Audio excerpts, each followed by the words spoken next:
Сәлеметсіздер ме? 5-ші сабақ. Ұландар мерекесі.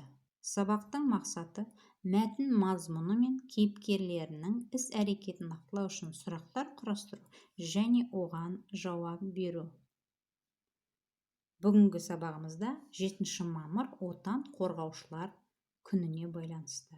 Тема нашего сегодняшнего урока связана с праздником 7 мая, Днем защитника Отечества. Жаңа сөздер.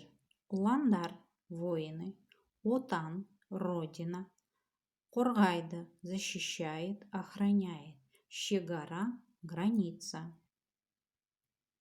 Мәтінді оқы, сұрақтарға жауап бер. Читаем текст и отвечаем на вопросы.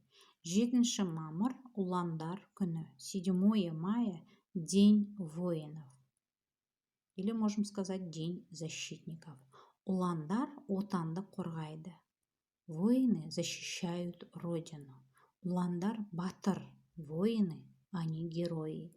Ұландар Қазақстанның шекарасын қорғайды. Воины защищают границы Казахстана. Біз оларды мақтан тұтамыз. Мы ими гордимся. Бұл күні біз атамызды, әкемізді, ағамызды, бауырымызды құттықтаймыз. В этот день мы поздравляем своих дедушек, отцов, старших и младших братьев. Олар қашанда отан қорғауға әзір.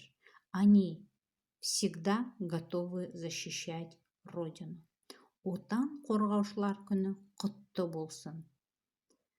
Поздравляю с Днем защитника Отечества. Сұрақтарға жауап береміз. Ұландар не істейді? Что делают воины? Мәтіннен тауып жауап береміз. Ұландар отанды қорғайды. Дұрыс. Әрдайым қорғауға әзір болады. Ұландар мерекесі қай күні? Ұландар мерекесі 7 мамыр күні. Келесі тапсырма сұрақ құрастыру дейді.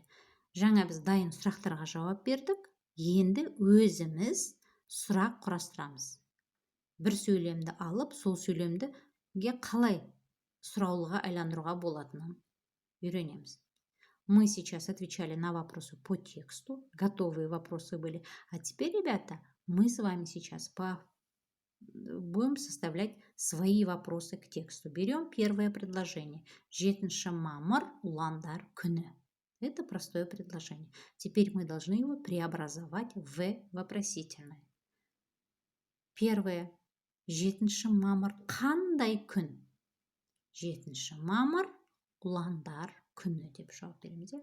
Ұландар күні қашан? Когда День защитников?